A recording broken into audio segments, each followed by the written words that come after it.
Thank you, Lord. Oh, in Jesus' name. In Jesus' name. Amen.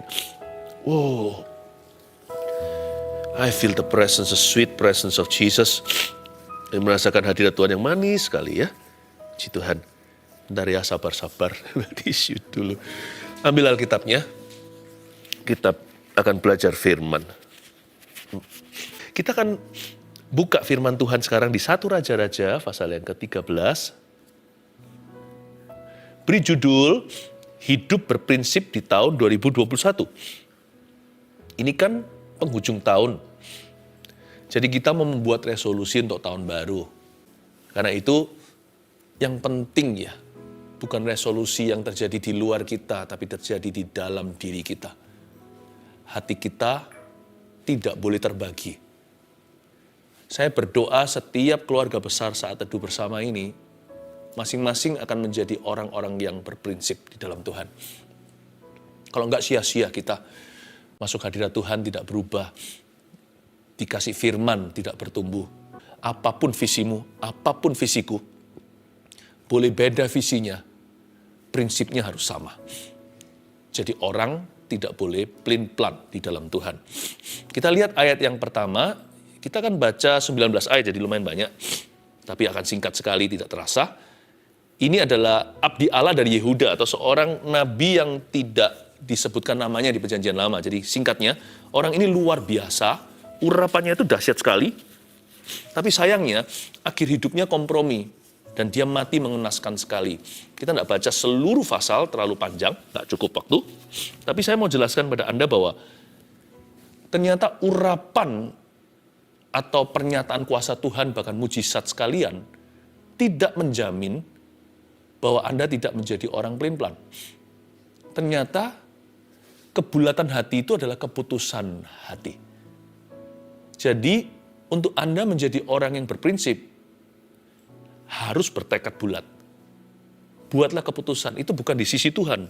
Tuhan sudah mengurapi si nabi ini. Tuhan sudah menunjukkan kuasanya, bahkan terjadi manifestasi. Tapi apakah dia jadi orang yang berprinsip atau kompromi? Itu pilihan hati sendiri. I think this is your part. This is my part.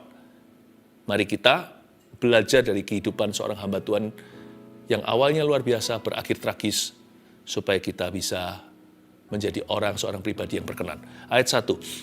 Sedang Yerobeam berdiri di atas mezbah itu, sambil membakar korban.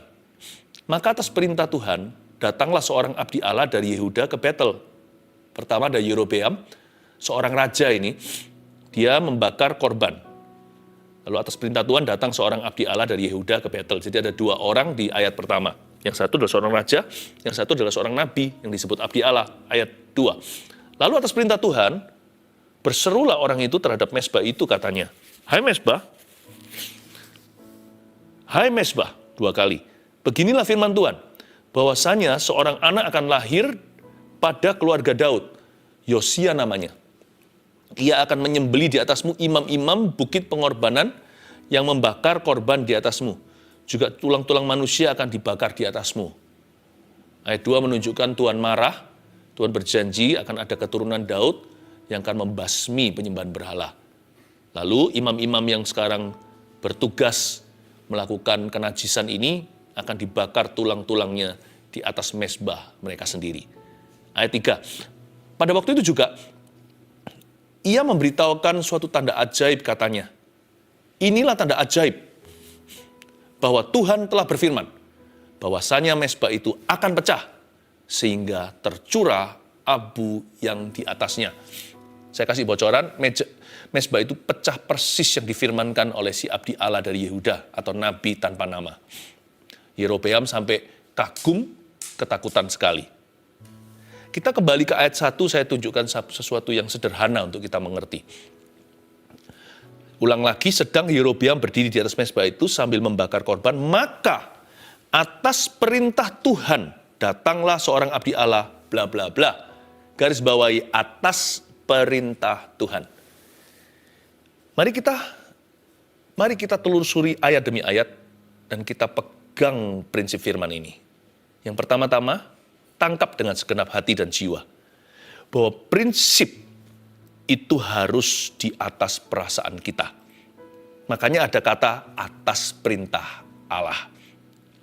Atas perintah Tuhan datanglah seorang nabi atau abdi Allah dari Yehuda. Dia pergi itu dengan sebuah commissioning atau dengan sebuah amanah. Jadi kita nggak boleh sembarangan di hidup ini. Tuhan sudah menjaga kita dengan prinsip-prinsip firman Tuhan. Prinsip harus berada di atas perasaan.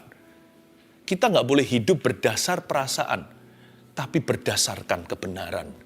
Nyembah aja dalam roh dan kebenaran kok. Kalau kita ngikuti perasaan, kita sudah nggak bisa ada hari ini.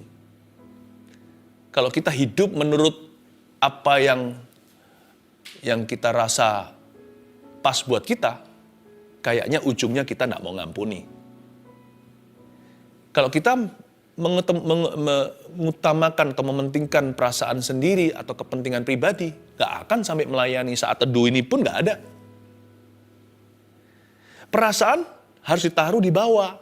Penting sih penting, tapi bukan yang utama. Dia bukanlah pemimpin hidup kita. Atas perintah Tuhan, abdi Allah itu datang dari Yehuda. Jadi perintah harus ada di atas perasaan. Abdi Allah itu pasti gak kepingin ke situ. Wong disuruh konfrontasi kok. Mana dia mau?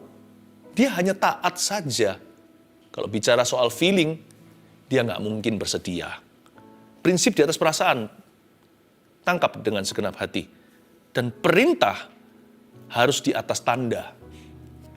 Ada tanda nggak? Tuhan kasih konfirmasi nggak? Perintah is perintah. Jangan dilanggar. Tapi aku ini kan terjepit dengan situasi. Aku kan terpaksa. Biarpun seluruh bumi melawanmu, 1.000 rebah di sisimu, 10.000 di samping, 1.000 di sisi kananmu, 10.000 di sisi kirimu. Tetap harus taat dan setia. Karena perintah itu harus di atas tanda. Kadang-kadang kita juga kompromi dengan firman Tuhan. Kita berkata, Tuhan kasih aku tanda. Kalau terjadi itu kebetulan. Kalau nggak terjadi atau nggak terjadi, dikasih atau tidak dikasih tanda. Kalau kita tahu jelas dari firman Allah, sebuah perintah adalah perintah, jangan dilanggar. Tuhan ini jodohku, tapi Tuhan mengajarkan dengan jelas bahwa kita tidak boleh kawin campur. Jangan menjadi pasangan tidak sepadan dengan orang yang tidak beriman. Lalu kita minta tanda dari Roh Kudus. Kita maksa-maksa Tuhan, kasih tanda pada saya. Sekalipun kalau tandanya tiba, Tuhan tidak akan mengubah firman-Nya. Malah celaka kalau ada tanda yang seolah-olah meneguhkan dosa Anda. Karena itu perintah harus di atas tanda. Nggak perlu minta konfirmasi yang sudah tertulis dalam firman Allah. Ya. Dan sekalipun kalau kita ini menggumulkan sesuatu, memikirkan sesuatu, hendak memutuskan sesuatu, kalau nggak ada tanda apa-apa dari Tuhan, go back to His commandment. Kembalilah kepada perintah yang kau tahu. Nggak usah menunggu tanda, baru kita menentukan kelakuan kita atau arah tujuan. Kita harus hidup berdasarkan perintah Tuhan. Maka perkataanmu telah kutaruh dalam hatiku, supaya jangan aku berdosa kepadamu. Kurenungkan firman-Mu siang dan malam, ku pegang perintah-Mu dan kulakukan. Sebab aku tahu ya Tuhan, hidupku adalah untuk menyenangkan-Mu. Ayat 4. Demi Raja Yerobeam mendengar perkataan abdi Allah yang diserukannya terhadap mezbah di Betel itu, ia mengulurkan tangannya dari atas mezbah dan berkata, tangkaplah dia. Si raja suruh tangkap nabi. Tetapi tangan yang diulurkannya terhadap orang itu, terhadap abdi Allah tersebut, menjadi kejang. Sehingga tidak dapat ditariknya kembali. Ini sebuah keajaiban dari Tuhan.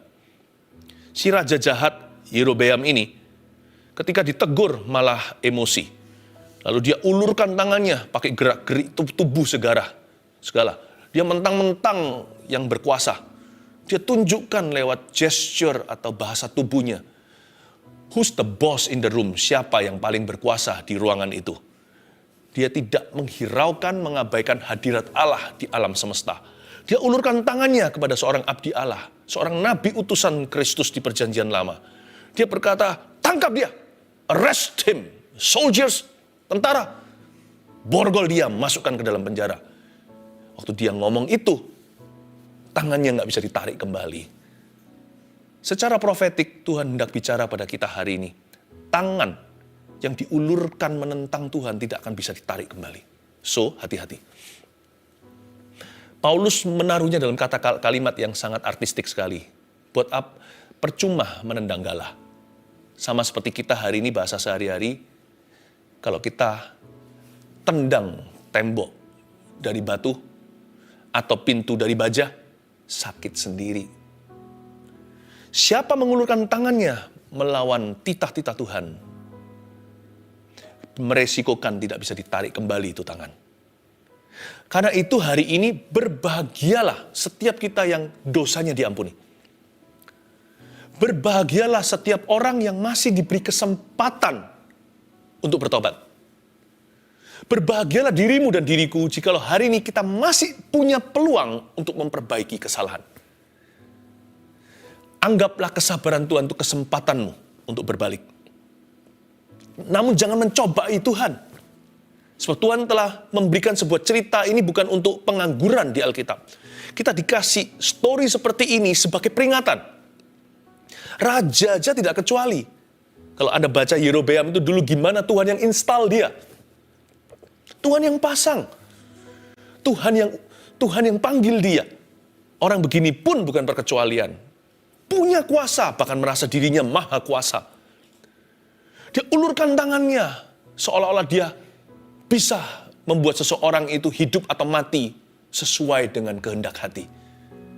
Lihat tangannya terulur, tidak bisa ditarik kembali. Apa garansinya kalau kita sengaja menyakiti dia, bahwa kita masih berkesempatan melihat hari esok untuk memperbaiki kesalahan kita? Tidak ada. Pengampunan Tuhan itu tidak mengambil roh takut akan Allah. Pengampunan Tuhan justru membuat kita semakin takut akan Dia. Bukan ketakutan artinya menjauhi, tapi membuat kita semakin mengagumi dan merasakan bahwa pengampunan itu anugerah. Tidak bisa dibeli. Apa yang tidak bisa dibeli? Jangan coba-coba. Hanya karena itu diberikan dengan murah hati bukan berarti murahan. Kemurahan Allah itu bukanlah kesempatan untuk berbuat dosa. Ayat 4 menunjukkan pada kita di tahun 2021, jangan jadi seseorang yang menentang kehendaknya.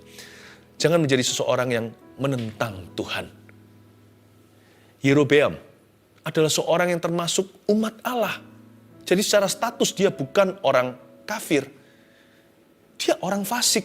Statusnya umat, kelakuannya kiamat. Jangan jadi orang seperti itu di tahun 2021. Jangan keplin, jangan keplan. Jangan pergi ke arah setan. Jadilah orang yang berprinsip pada Tuhan. Karena Tuhan mengasihimu, dan Tuhan ingin menjadikan 2021 nanti di penghujung tahun depan sebagai perayaan kemenanganmu bersama dengan Tuhan. Katakan amin.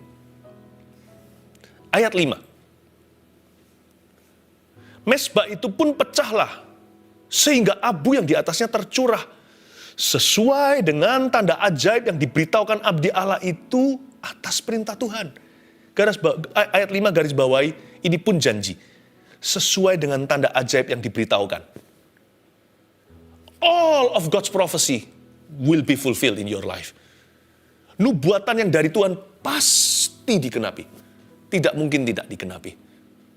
Pasti terjadi. Kalau dari Tuhan loh ya, bukan yang dibuat-buat. Nubuatan firman apalagi yang tertulis, udah jangan diragukan. Nubuatan yang didengar berupa rema pun dapat dipercayai. Nubuat yang kita terima bukan hanya sebagai pembacaan, tapi pendengaran itu pun trustworthy atau tidak akan mengecewakan. Alkitab mengatakan dengan jelas pengharapan seperti itu tidak akan mengecewakan. Nubuatan yang dari Tuhan pasti terjadi. What has God spoken about your life? It will happen. It will come to pass. Apapun yang Tuhan katakan dalam hidupmu. Ketika hati Anda mencari dengan hati yang hancur, jiwa yang patah remuk, engkau mencari kehendaknya, lalu Tuhan bicara sesuatu sekalipun tidak audible di telinga, tapi ada sebuah konfirmasi peneguhan dalam spirit dan jiwa kita, dalam hati kita, kita mendengar seolah-olah suara sepoi-sepoi basah, dari Roh Kudus yang tidak menentang firman Tuhan, tetapi yang mengingatkan apa yang Yesus katakan, tiba-tiba seperti ayat-ayat yang ditulis di kitab ini melompat ke jiwa kita, itu semua pasti akan digenapi, itu semua pasti terjadi, itu semua pasti akan berlalu.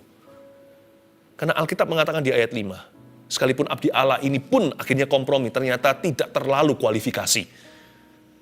Namun lihat, sekalipun dia kurang dewasa, tapi kalau Tuhan yang suruh sesuatu, permata berlian keluar dari mulut babi tetap adalah berlian yang mahal. Jangan pandang orangnya. Jangan lihat medium atau salurannya. Lihatlah sumbernya, kalau itu firman, kalau itu dari Roh Kudus di hidupmu.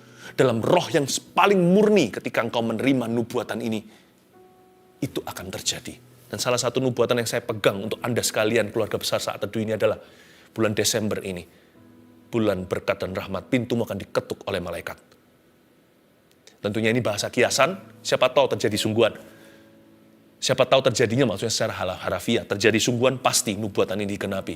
Tapi bagaimana terjadinya mungkin dengan cara yang alami, tidak semua secara supranatural. Namun saya berdoa pintu setiap keluarga diketuk sorga. Kirimanmu sebentar lagi tiba. Itu nubuatan dalam nama Yesus dari hati yang paling murni.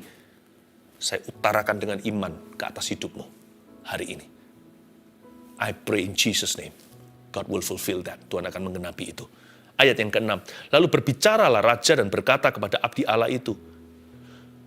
Ini rajanya panik nih. Tangannya nggak bisa ditarik kembali. Lalu dia berkata gini. Mohonkanlah belas kasihan Tuhan Allahmu. So far so good. Dan berdoalah untukku. Wow, raja ini merendahkan hati. Kayaknya, lihat kalimat berikutnya. Berdoalah untukku supaya tanganku dapat kembali. Kok bukan mendoakan hati, tapi mendoakan tangannya. Don't pray for your hands, pray for your heart. Jangan berdoa untuk tanganmu, saudara. Sekalipun tangan itu akan sebentar lagi menerima sesuatu dari sorga. Jangan doa untuk tanganmu, doakan hatimu. Tuhan tidak pernah berkata, jagalah tanganmu dengan segala waspada, jagalah hatimu dengan segala waspada. Dari sana, segala kehidupan mengalir. Tangan itu hanya menerimanya.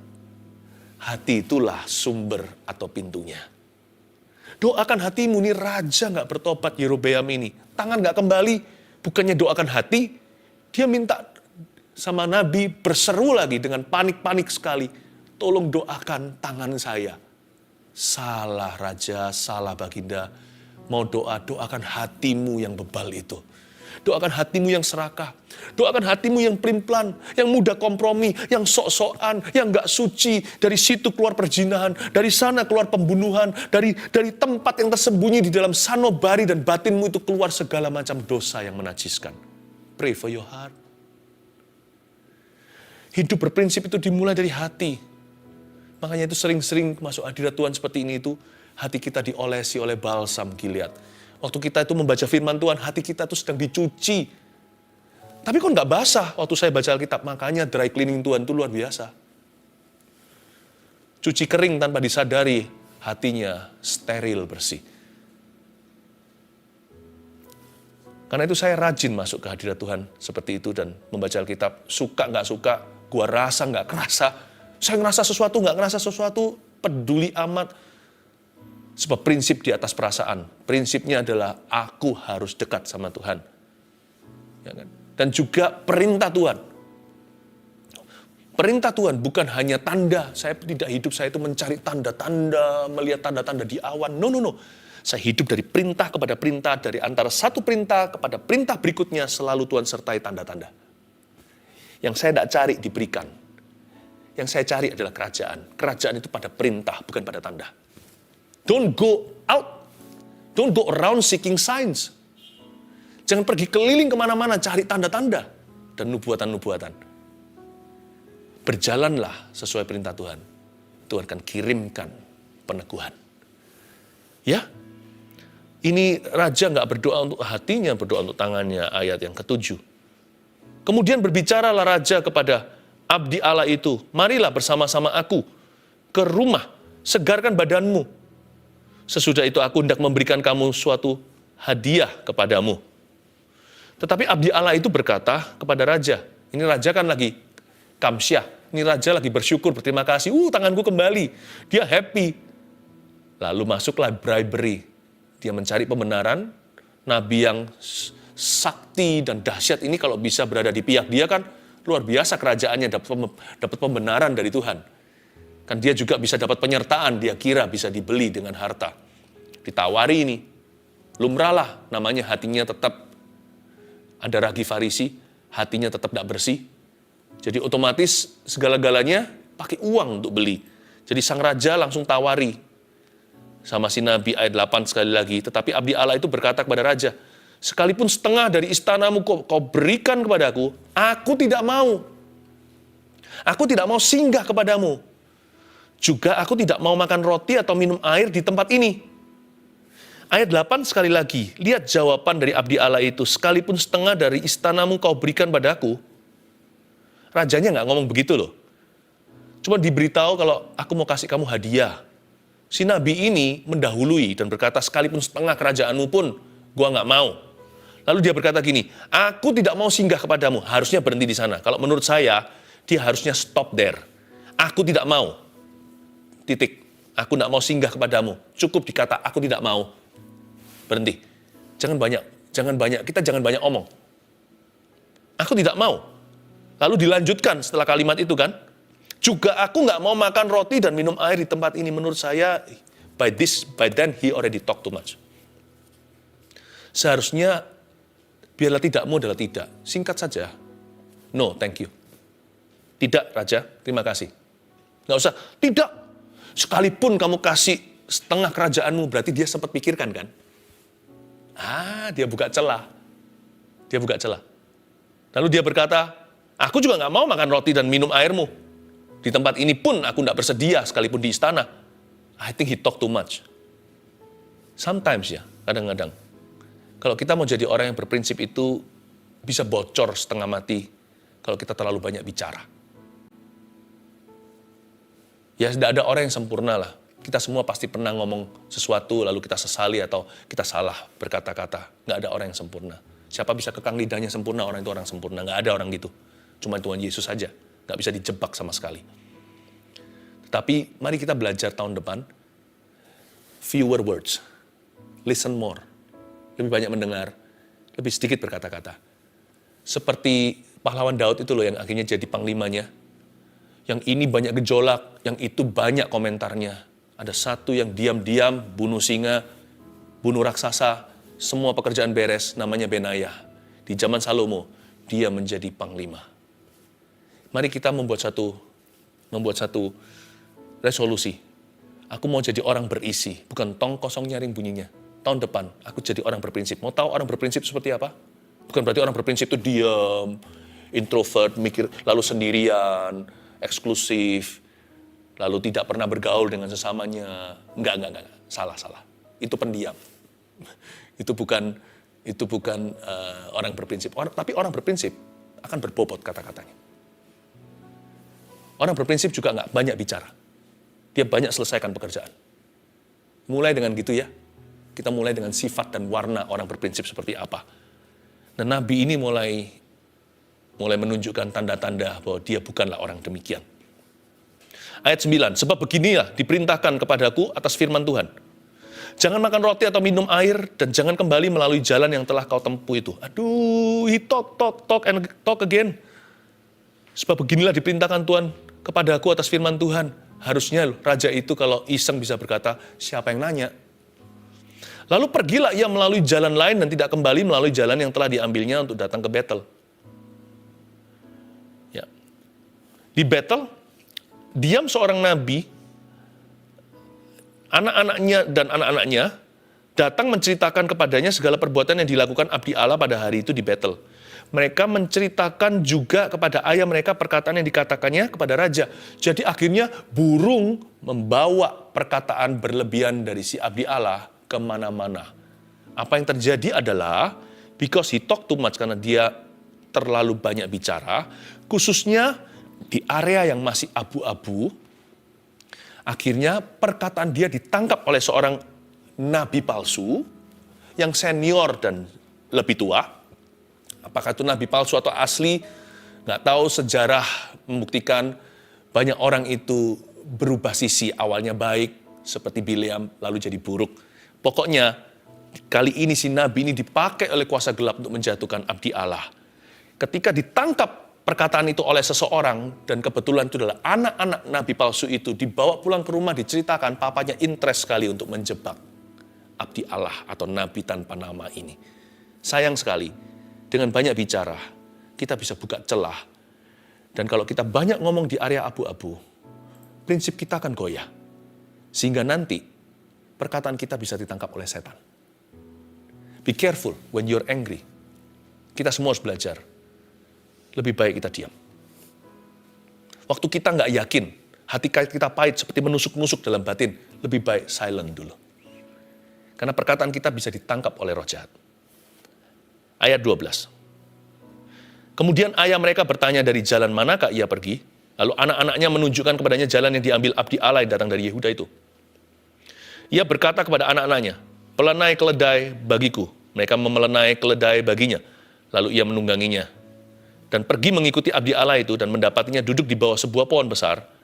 Ia bertanya kepadanya, engkaukah abdi Allah yang telah datang dari Yehuda? Jawabnya, ya, akulah itu.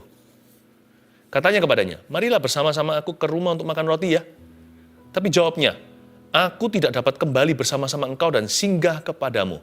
Aku tidak dapat makan roti atau minum air bersama-sama engkau di tempat ini. Sebab telah diperintahkan kepadaku atas firman Tuhan, jangan makan roti atau minum air di sana. Jangan berjalan pulang melalui jalan yang telah kau ambil itu. Anda perhatikan sesuatu nggak? Kalau kita teliti sedikit ya, kerasa nggak? Nabi ini bahasanya kayaknya nolak. Tapi impresi yang diberikan pada orang itu sebenarnya aku mau. Karena dia pakai bahasa, tetapi jawabnya, ayat 18 contohnya, ayat 16 contohnya, tetapi jawabnya, aku nggak dapat. I can't. Kalau sama raja tadi aku nggak mau. Tapi ceritakan imajinasinya, setengah kerajaanmu pun aku nggak mau. Malah ketahuan kan. Yang ini jawabnya, aku nggak dapat. Lalu berikutnya, aku nggak dapat lagi di tengah-tengah ayat. Lalu ayat 17, sebab telah diperintahkan kepadaku. Itu seolah-olah hendak memberitahu, aku mau sih mau. Mungkin dia sungkan sama nabi tua ini, yang adalah nabi palsu. Yang dapat news tentang abdi Allah ini dari anak-anaknya. Ini semua hatinya salah ini. Nabi ini oke mestinya, tapi karena dia banyak bicara, ketangkap perkataannya. Sayang sekali, orang kalau tidak berkompromi, orang kalau tidak berprinsip, pasti akan diseret ke kompromi suatu hari. Apa yang terjadi? Dia berkata, aku nggak dapat, telah diperintahkan kepadaku. Menurut saya harusnya just say no is enough. Ya. Ayat 18 terakhir, lalu jawabnya ayat 18-19 ya. Lalu jawabnya kepadanya, aku pun seorang nabi juga seperti engkau, dan atas perintah Tuhan seorang malaikat telah berkata kepadaku bahwa dia pulang bersama-sama engkau ke rumahmu. Supaya ia makan roti dan minum air. Perhatikan kalimat berikutnya, tetapi ia berbohong kepadanya. Jadi nabi tua ini pakai cara main kata dan usahakan agar nabi muda itu sungkan. Kalau tidak berprinsip ya, Anda dan saya bisa terjebak dalam keputusan yang salah di tahun 2021. Are you ready? Karena sungkan. Karena segan. Tetap harus punya prinsip. Tetapi ia berbohong kepadanya. Ketangkap basah. Kemudian orang itu kembali bersama-sama dia lalu makan roti dan minum air di rumahnya. Ayat 19. Saya tidak baca lebih lanjut, Anda bisa baca sendiri di rumah. Ujungnya nabi ini mati, abdi Allah ini dihukum. Si nabi tanpa nama ini akhirnya dimangsa singa. Mengenaskan tragis sekali endingnya. Seorang yang dipakai luar biasa awalnya. Berujung bukan hanya kompromi, tapi ditinggalkan oleh penyertaan. Di mana kegagalannya?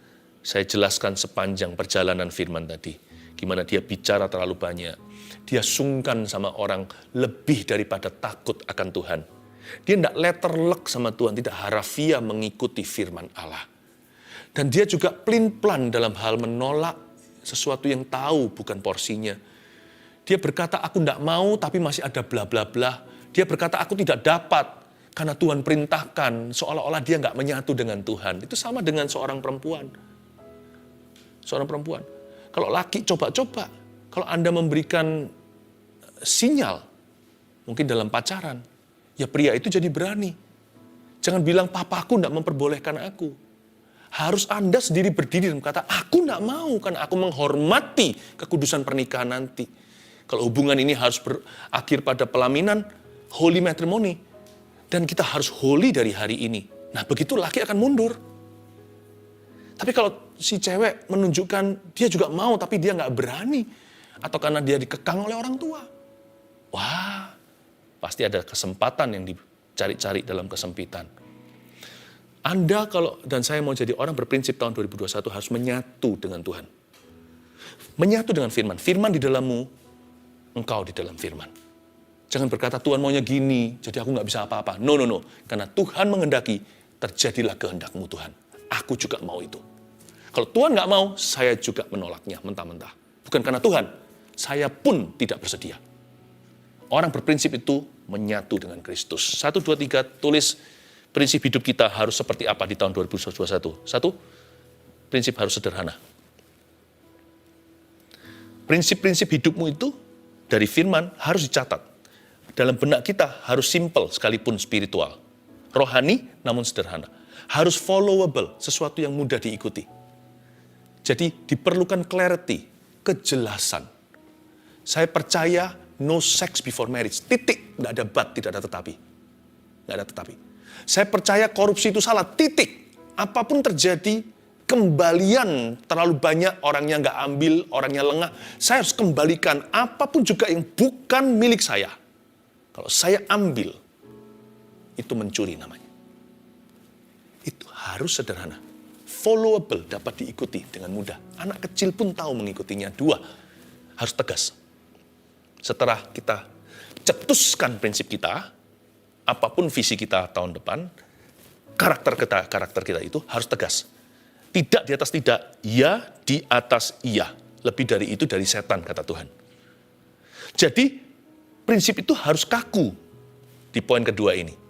Poin terakhir, prinsip kita harus terbuka, khususnya tentang hal-hal di area abu-abu, bukan dosa maksudnya, hal-hal yang kita belum tahu, yang perlu waktu untuk kita pelajari dulu, terbukalah untuk konfirmasi dari Tuhan. Belajar untuk beli waktu. Jangan tergesa-gesa, terburu-buru untuk memutuskan. It's okay really kalau kita punya prinsip dan kenyataan ini nggak salah, dan kita nggak tahu apa benar dan salah, dan ini nggak langsung melanggar firman Allah, atau kita nggak tahu apakah ini dikenan Tuhan. It's okay untuk berkata, tunggu ya, saya doakan dulu, saya rundingkan dulu, saya cari nasihat, saya pikirkan. Jangan mau terpaksa memutuskan sesuatu di tempat jikalau Anda masih belum mengerti apa ini. Orang berprinsip itu juga bisa berkata, wait. Tetapi apa yang sudah jelas, nggak usah wait lagi, harus tegas. 1, 2, 3, hidup berprinsip tahun 2021, harus sederhana, prinsip itu harus tegas, prinsip itu harus terbuka. Terpujilah nama Tuhan.